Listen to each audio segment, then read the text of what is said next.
Meat City, baby.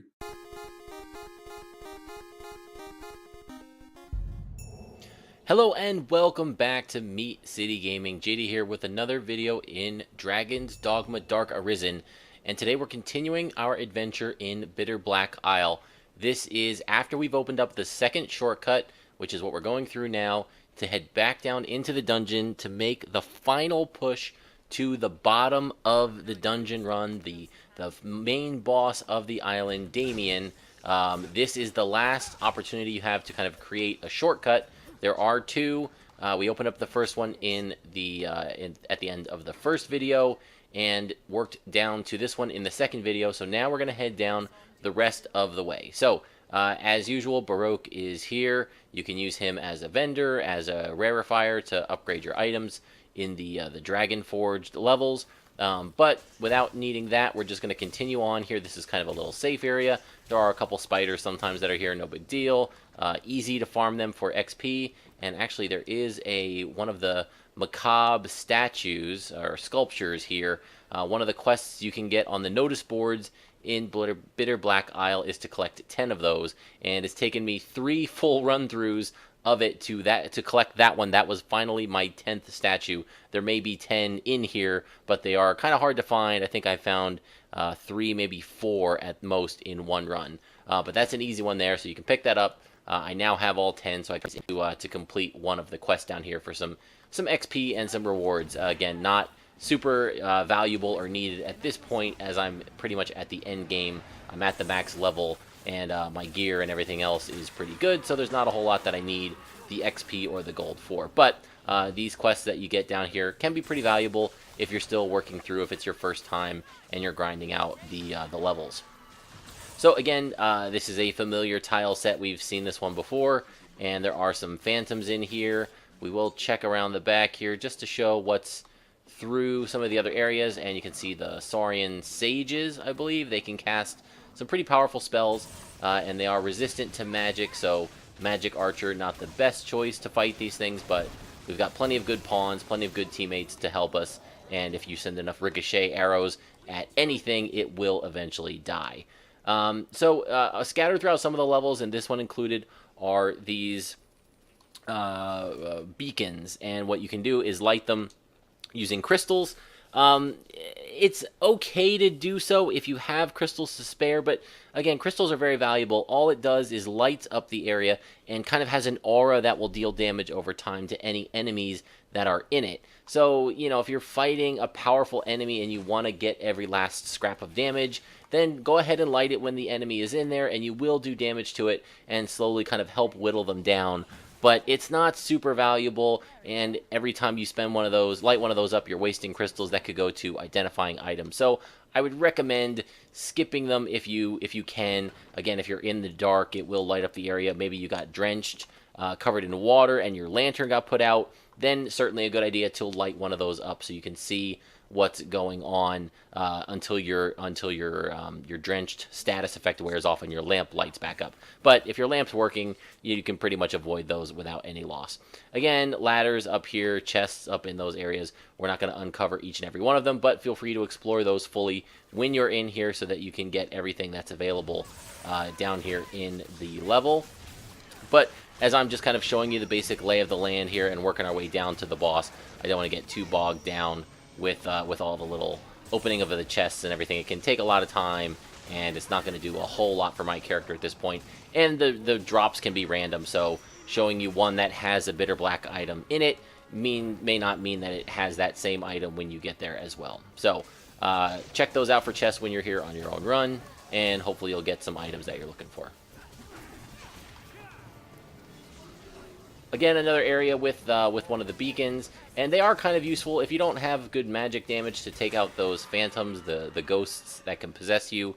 Yeah, the beacons are pretty good at helping take those things out because they have the aura, and the phantoms will have to travel through it to get where they're going. So yeah, can be useful. Again, if you're not well geared, feel free to light those up and get that extra damage out and going. And so now we're progressing into again, this will funnel to like a 5-way intersection with some enemies in it. You can approach it from multiple directions if you didn't take the first shortcut I took. And again, the how good the Ricochet Hunter is. We can just fire these arrows down the hallway, and they're going to work their way into the big area. And you can see it's just melting the boss character that's in there, and it's already down. So really, and it was one of the eliminators. Usually there are some additional enemies in here. Oh, looks like we have another necro monster spawning, and it's an ogre.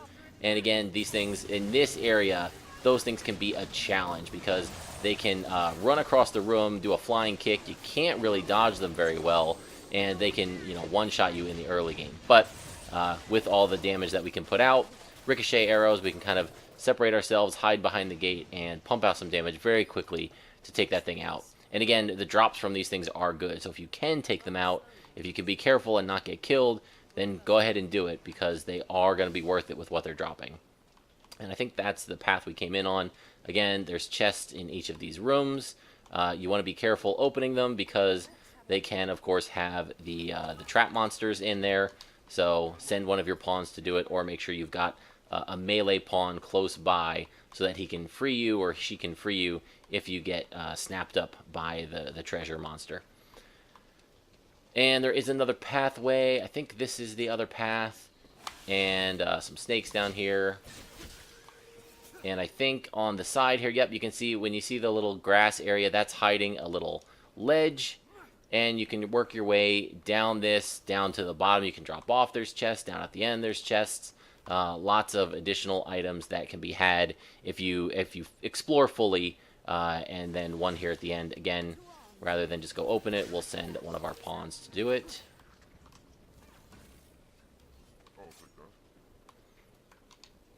And what I like to do is ready one of my bigger spells. If you're a spell caster, yep, there it is. We can let that loose, and it does a whole bunch of damage while we run in to do the rest of the finishing off damage and get that early damage going, get the pawn free, and it works out pretty well. If you have a spellcaster, you want to cast I think it's Maelstrom, the Tornado. It does great. It sits right on that one spot since the treasure monster can't move. Puts out a ton of damage. It can help you take those things out pretty quickly. And whenever we see boxes, you want to clear them out. Usually there's a chest hidden behind them. You can mine for the ore here. There are some good upgrade items. Some diamonds are one of the higher upgrade items that you can get, and some of the special ores. But again, not something that is going to prove very useful in large quantities. So when you make it through there, the Forgotten Hall, very often what's going to be here are a couple of, I think it's like mini bishops, the flying enemies, but also is death. And again, you're not going to be able to take death out unless you're doing some kind of cheese to take advantage of explosive arrows. But you want to be careful. You want to run past, call the pawns to you, and then turn around and pump out some damage. And hopefully you can avoid your pawns being put to sleep with Death's Lantern, and then the follow-up swing of the Scythe. And it looks like he's rearing. Okay, so when he rears back, he's either going to attack or he's going to teleport.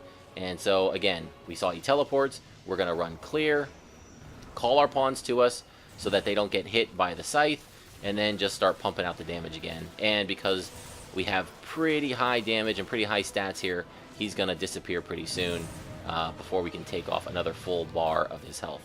So again, the pattern is pretty easy. You have an open area here, so it's not too bad. You want to fire arrows, wait till he teleports to you, and then run, call your pawns to you, get out of range of the lantern, and then put out some damage. Put out some damage. He gets close. He's going to raise the lantern to put us to sleep. We run, call the pawns to us, start casting our spells, try and get some damage out. And this is probably going to be the last couple of volleys we get here before he takes off. Yep, there you go. The screen does that kind of shift when he's about to take off. We saw it, and there he goes. So not too bad, but when you come here the first time, fighting death on top of other enemies can be quite a challenge. So focus the other enemies down. Remember to let death teleport to you. You'll have a second, run away, create some space, call the pawns to you, because if they stand still, they're going to get taken out by the sleep and then the scythe swing. But this area, again, because it's open, not too bad to deal with death. So we are picking up the rift crystals whenever we can. Vengeful Mirror, that looks like a good upgrade piece, so we'll grab that too. And we can see more chests around. Again, all of these can be trapped. They can have good items. So you want to check them out when you're going through here. Make sure you stock up. They can have healing potions, all kinds of good stuff in addition to just the straight upgrade items. Another chest here, I think down in this valley. And again, another room set that we're going to recognize. This is the same as the first room in the entire dungeon. And this is the one, right, so there are 2 of the chained up Gore Cyclops. And down in the room are some very powerful spellcasters that can cast one hit spells like the Tornado, Seism, and some of the other things. So take advantage of the height. See there, we can see the Earthquake spell is going off, and these have wide area of effect. So the fact that we're up is probably going to help us out up above them with the elevation. But if you're down there, if you engage them in close quarters, be aware, because getting hit by one of those spells might take you out in just one hit. And of course, there is, again, the opportunity, if you equip the spell, we'll probably do it this time. We haven't done it yet, where we do the float around to the different sections of this upper level. So let's try and take these guys out. We'll use our archery from above. And I can't see if there's anything else down there, and I don't want to just send a ricochet arrow down because it'll break the giants free, and that'll make things a little more difficult. So let's switch over to our staff.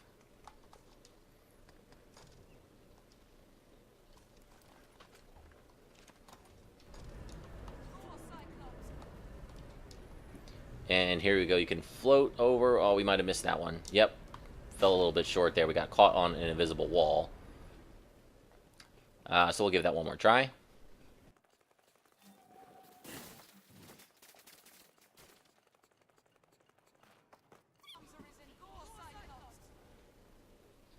Alright, so we make it to the second balcony. And up here there's going to be a couple of treasure chests. And this one is actually accessible through the stairway. You can wind around the downstairs and end up getting to this one without using the staff. Unlike in the first level, I think the only way you can get up onto the balcony is to use the floating jump mechanics. And we can wind our way all the way around. There are a couple more chests here. And I don't think this can have the trap monster in it because it's in a limited access area. Thankfully, one of the pawns did spawn up here with us. So we'll go ahead and open this. But I think these are safe from the ambush monsters.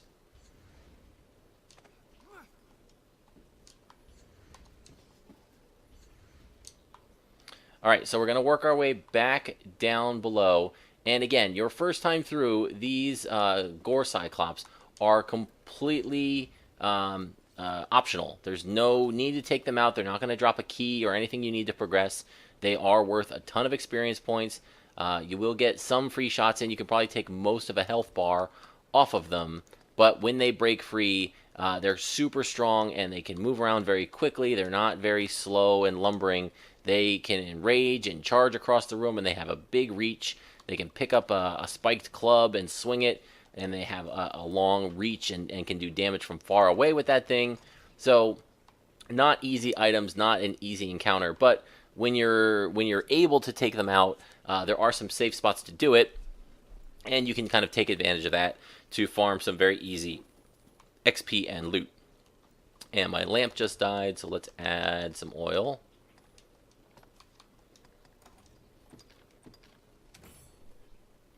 And you can see how dark it gets without a lamp. I mean, it's like that for most of the dungeon. So you definitely want to have a lantern. You definitely want to bring either empty vials or a supply of oil, because if it's dark, you can't see, and it's dark for real. Alright, so we're going to buff up our magic, and we're going to send in the troops, and we're just going to try and spam some damage here at this Gore Cyclops. And he's going to break free, but we have a little more opportunity to do some damage. And then the best spot to fight these guys, you can go down here in the stairwell, and they are too big to get through. They get stuck on that awning. So you can kind of just stay here with impunity, pump out the damage. Oh, we got something behind us. So we'll heal.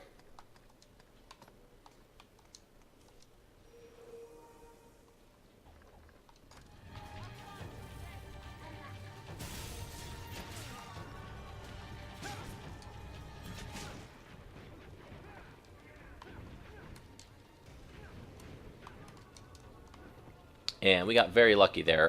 One of the skills I have equipped prevents you from dying and lets you at 1 health if a blow otherwise would have killed you, with a chance, right? It doesn't work every time. You just have a chance to save you from death. So that actually triggered there. Those 2 pawns, they both look like they were heavy hitters, warriors with 2-handed weapons, and they unloaded a hurt on my backside as I wasn't looking there. So be aware that, yes, this is a safe spot from the giant, but there can be NPCs that spawn behind you and kind of come up behind you. So maybe clear the stairwell first, and then if you want to take out these Gore Cyclops, you can do that from here without any fear. And so I'll take out this first one just to show how it can be done. And again, this guy's just kind of melting because of the 9-fold bolt and because of the damage. Although you do watch your stamina. I was a little bit overzealous there. We'll just fire some basic arrows and take this guy down quickly. We'll pick up the loot, and then we'll move on without worrying about the second Gore Cyclops.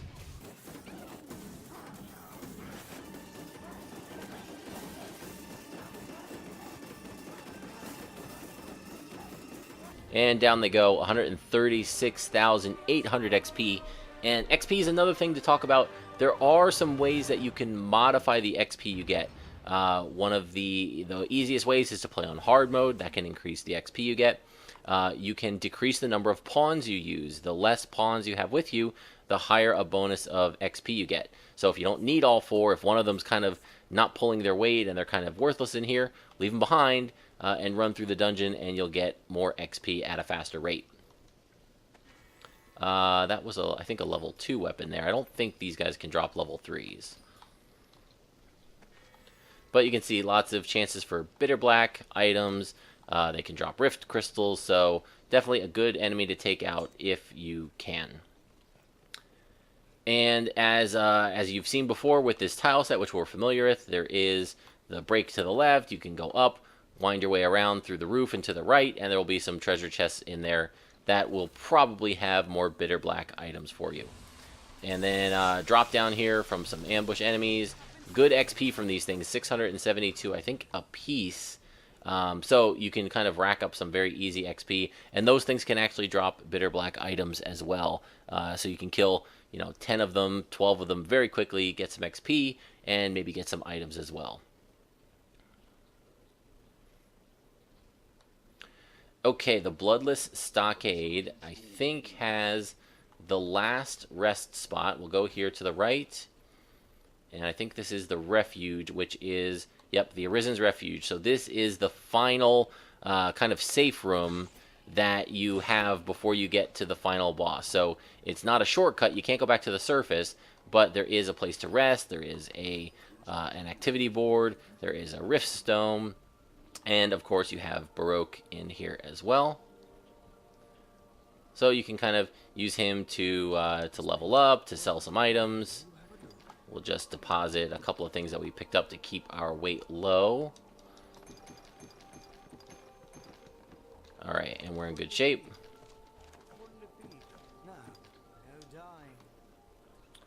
And we can rest. I don't think I'm going to worry about it.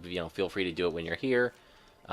Hit the notice board, and you can explore. There is a downstairs with some items. I think there's explosives down there, and some stuff up here. I think this is a moon. Nope, just a jewel of anti-light, not another moonbeam gem. Jewel of health. Again, they look like the moonbeam gems, but not quite. Okay, so we'll drop down and we will continue on our way.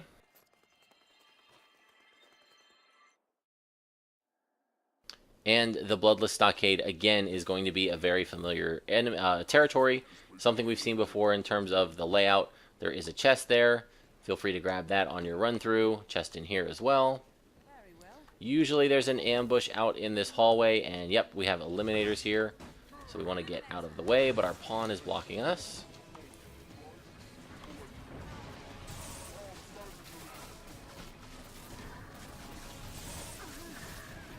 And we'll buff up.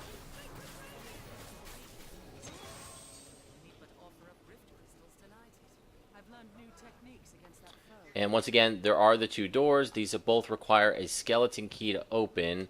And it looks like I'm fresh out, so we're not going to worry about it. But you can go in there. Beware of traps. Usually when you go in, enemies will spawn from the ground and try to ambush you. You can go back this way to check for some items. But the path forward is through here. And this is a bit of a crazy room. There's usually the corrupted pawns in here that can cast some pretty powerful spells. There can be ogres, different kinds of stuff in here. So you want to make sure you clear this out.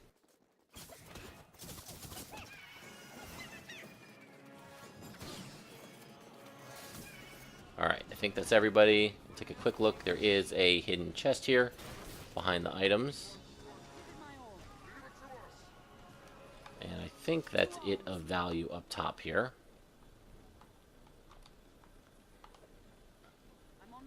Alright, I want to make sure they're coming. We'll just open this and then be on our way.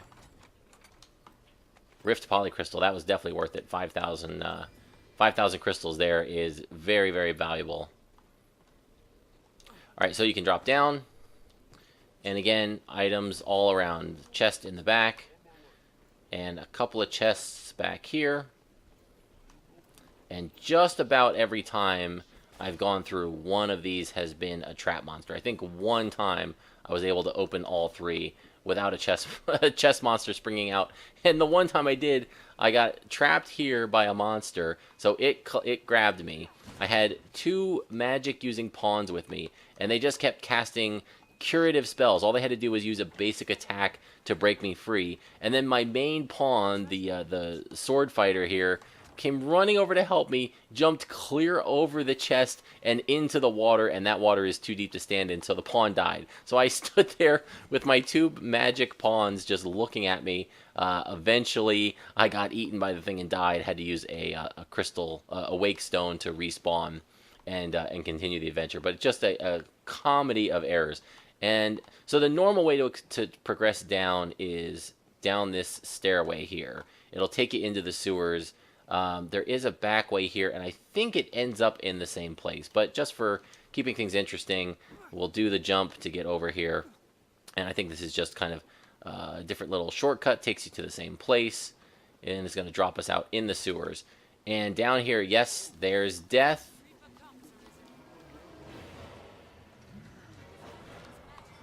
So this is the final place that you'll find death before you end this run. And so what you can do then is, of course, go back to the beginning, or if you defeat Daimon, you can start your harder second run through of the dungeon, and that will allow you to continue fighting death. He will keep his same amount of hit points. He won't go back to full just because you either leave or finish the boss or do anything like that. He'll remain at his same health statistics. So no worries about that. You can keep working over the course of a couple of trips. And I think he just teleported.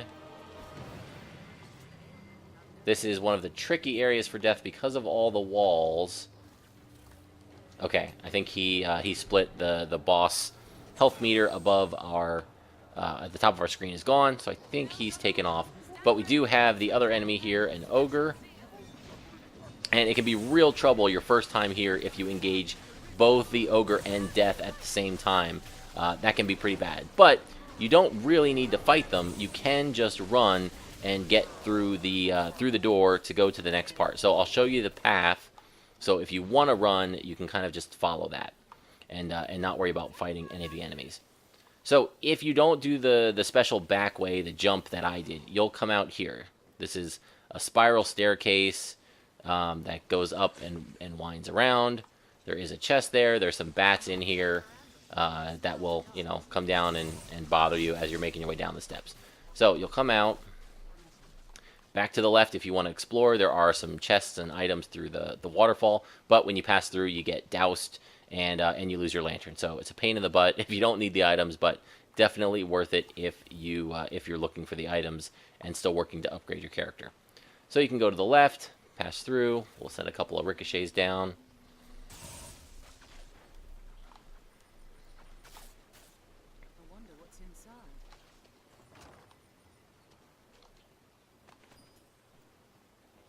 bend around the corner, and you don't want to go to the right, but we'll send an arrow down that way. Instead, you want to keep going to the left, and if you hug a hard left here, that door is your way out. And again, there are some chests kind of scattered down at the end of the walkway down there at the end of the pier that you can use to supplement some loot. But without those, if you're not looking for that, if you're overmatched and you want to just run through to get past it, just go to the door and you'll be through. And then this is kind of the final encounter before the last area. Again, another Rift Crystal. And again, a familiar area. This is the arena, the central circle, again with the chest down around the back here. And what's here, I guess this is kind of a static boss. This is the living armor. It's always the same. This is the same spot that he comes from. And you can see there behind him is another one of those tablet pieces. And this door is locked. So to get through here, you do need to defeat the living armor. You can't just run past him. You have to take him out in order to get the gate to open. So we will do that now. And he has strong defense from the front. Before you get him halfway down, his armor is strong against magic, and he's strong against frontal assaults. You need to kind of use your pawns, get around his side, get around his back to do damage. And then when you get him halfway down, his armor kind of breaks, and then he's much more susceptible to magic and to other attacks.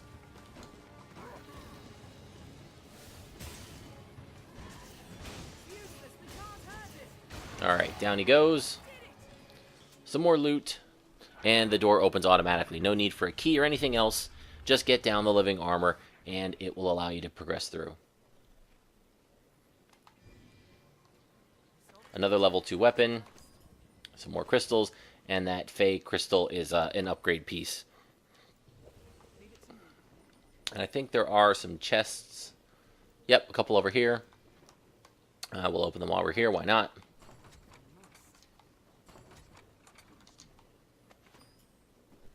More Rift Crystals, so definitely worth opening those. And now we're going to go through the door to the final main area of the game. This is the Fallen City, and it's kind of an easy area to progress through your first time. Before you've defeated Daimon, you can kind of just walk through. There's not really anything in terms of enemies. There are a ton of chests around, so you can get a lot of loot, a lot of items. But these ghosts here, these are harmless. They're not going to attack you. There's nothing else really for you to do. You can, of course, go up to the rooftops and stay up high or down low. Explore the area fully. There are chests hidden everywhere, just like usual. Chest in front of us and off to the right. But the way to progress through the level, or one of the way, there are definitely multiple paths.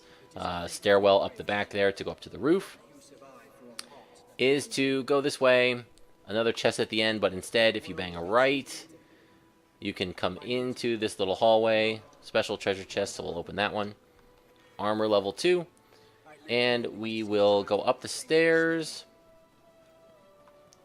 And if you look to the left, again, another little cutout, another little area with some chests. But the way to progress to the final boss of Bitterblack Isle is to go to the right towards this big imposing door. That certainly looks a boss door if I've ever seen one.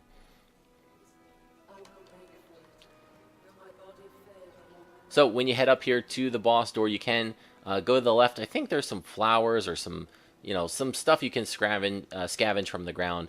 To the right, you do have a Rift Crystal if you want to do one more pawn swap out. But if all that is set, then you can save and go into the final fight here against Daimon.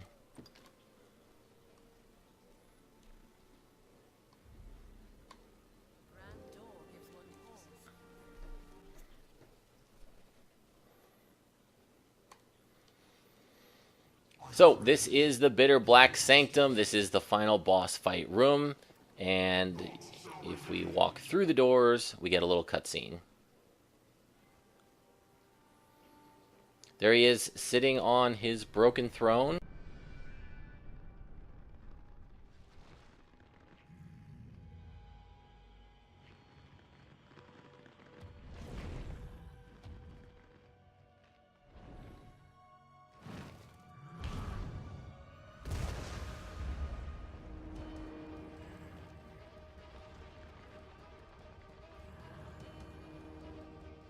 So the way that I like to fight this guy is at range. He is super powerful. He's got a ton of attacks, whether they're physical or magic, and he can move long distances very quickly. So there you can see his ice attack. That's one of his first go-tos, and he'll kind of fling those crystals, sometimes in a fan pattern, sometimes in a big series towards you. So again, you want to use the pillars, you want to use your momentum.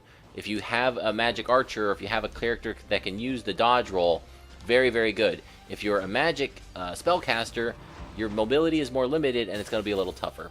So he has those icicles that he can throw. He has magic spells that you can see the red ground where he can cast the lightning down. He has this grab where he'll fly across the ground. There's his leaping punch. He'll fly towards you and try to grab you in his hand, and if he does, he'll kind of use a magic spell as he holds you to do a lot of damage to you. So the way to avoid that is, if you can stay at range as he's flying towards you, keep retreating, retreat, retreat. Eventually he will stop his lunge, grab, and miss in thin air, and you'll be able to then turn and attack him. So the way I like to do this is to kind of bait an attack from him and then counterattack, because you've got the spell cast time. There we go. So now he did a pound, a ground pound, get an arrow in, maybe get a basic attack or two in, and I'm looking for a telltale sign of his next magic or big spell. Okay, so this is the most deadly attack he has. It's a vortex that will suck in anything that's in line of sight, and if your pawns get trapped in it, they can get eliminated entirely. They will get removed from the instance, so you can't even revive them. Normally, if a pawn gets taken out, they're revivable. If they get caught in that vortex, they're gone. They will disappear. You can, of course, go retrieve them from a rift crystal after the fight, but for the rest of the fight, you will be without them. Now you can see there, because my damage is high, if they get sucked in, you can send out a lot of damage and kind of interrupt his spell cast there. So there is a way, potentially, to free a pawn that gets sucked in there, but you got to put out some big damage really quickly in order to do it. So usually you can kind of tell when he's going to do that attack. There's the grab. You can see we're well far away from it. No danger of getting picked up. When he gets down, I think it's usually 2 or 3 of his health bars. When they're gone, he can start to do the that magic attack, that vortex attack. So be prepared for it. Again, stay at range, because when he starts to cast it, all you need to do is break line of sight, get behind a pillar, and then call your pawns to you, and they will be safe from the vortex. So that's, again, another reason why it's really important to be at range. If you're right up on him and he starts casting that, you're a melee character, there's not a lot that you're going to be able to do to avoid it or predict it or keep yourself safe. So again, Magic Archer, such a good choice for me anyway, in terms of doing this fight. And we're sending our pawns in, they're doing a distraction. He can sometimes cast that vortex a second time, and this is one of his big area damage attacks, so we want to make sure you get away from that. And he goes down pretty quickly here in the first time that you defeat him. And if it's your first time defeating him, that's it. That's the fight. He has one phase. You can defeat him, and you get your rewards, and then and the dungeon will reset. If it's your second time, I'll show that in the next video. He does then have a second phase. So what we're going to do here, I'll have the cutscene kind of play through quickly, and then I'll show the rewards that you get for defeating Bitterblack Isle on your first playthrough. To end it rightly.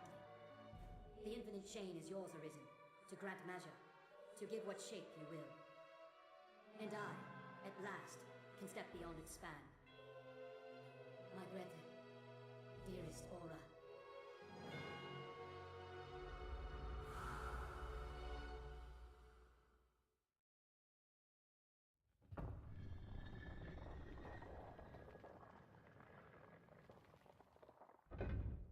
So there are 2 item drop locations for defeating Daimon. Here we can see we did get an armor level. I don't think he can drop a weapon on his first time. But wherever you kill Daimon, he does drop items. He doesn't always drop a Bitterblack. I've had a couple of kills where he didn't, but usually he does drop something. in terms of a Bitterblack item, and then he will always drop something, whether it's claws or horns or whatever else upgrade materials he can. So with that done, I'll show you there are a couple of other items hidden in this arena that will be useful to you your first time. There is a healing potion here. There is a wake stone up on the side of the throne. You can grab that. Is there a gather spot back here? And then here behind this other pillar in the front is another healing elixir. I think there might be one or two more down around some of the other pillars. But the main thing that you get for completing this is access to the treasure room, and 4 treasures in here, and these are good stuff. So a level 2 weapon, and they are random. It's not always the same. That one always has a moonbeam gem. That is always the same. Perfect Rift Crystal, that's a common drop there. I do see that a lot. And one more here. Gear, level 3. So a good haul. I don't think you can, again, get the level 3 weapon drop until you come through with your second run through Bitterblack. So you can raid the treasure room and then bring all of your goodies up the end of the hallway here to kind of a fast escape from the dungeon. And this will again create a shortcut back to the harbor, to the main hub, but it's a one-way trip. So you can pull the lever here and open up the shortcut. And I think, is there a statue in here? I think there's a statue in one of these shortcuts. It might be the second one and not this third one. Yeah, not in here. So you can see you're up high on this cliff, and we are going to get a cutscene.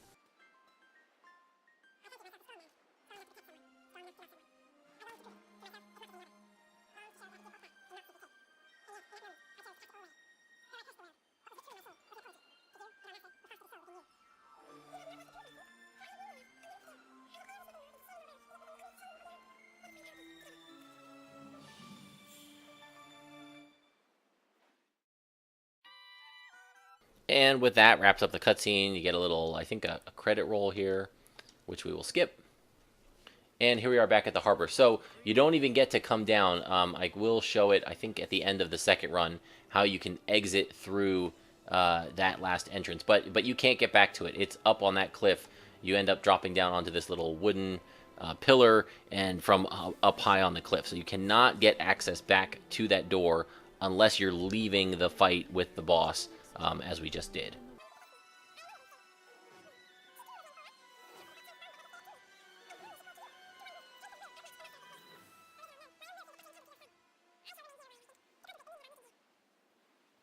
Alright, so we're back, and now we can continue our second run through. But before we do that, we will just kind of purify a couple of our big ticket items here that I've been saving up. I think I've got some level 3 armor pieces, and since my armor set's not quite complete, we'll take the chance to do that now. Looks like we can do 5 of them. And you can affect the outcome here, so we're going to cancel out of this and save, and I'll kind of... I think some of the items, when you get them, they have some flexibility, but you can't change everything, and you don't get unlimited tries. The 2 ways that you can try to do to unveil the items to see if you can change them are to change the vocation of, I guess, either you or your pawn. So the way I would do it is I prefer playing the magic archer. So that's the yellow profession, right? Archer is yellow coloring. So if you change your pawn's color to match yours, if you make them have either the assassin or the archer vocation, it supposedly gives an increase for the items that you're unlocking or purifying to be of the same class. So if you really want that armor set, change your pawn to match yours, and then do the purification. If you don't get what you want, change your pawn back to their normal vocation and do it again, and you'll have less of a chance, but it will change some of the items that you purify. So it's kind of a way to double dip and get 2 chances at the items that you want. At this point, I'm not too worried about it. I need the items for me. I need the armor for my pawn as well. So we're just going to purify it. We're going to go to the level 3 armors, and let's do all 5. And see what we get. One of the cloaks. Okay, I think that's the cloak that I would use.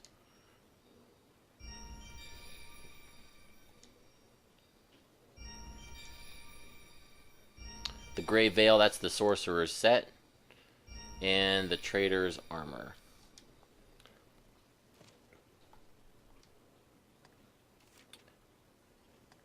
So the cloak can be worn by anybody. The greaves, okay, these are actually the greaves for the fighter and the Mystic Knight. I think Hellfire are the best, is the highest level, so Betrayers might be maybe the second level.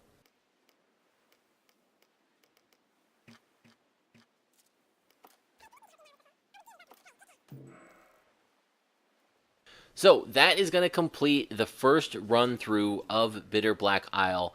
What I'm going to do in the next video is now do the second run through, showing you how the dungeons got more difficult. There are more bosses, tougher mobs, and a new phase to Daimon at the end.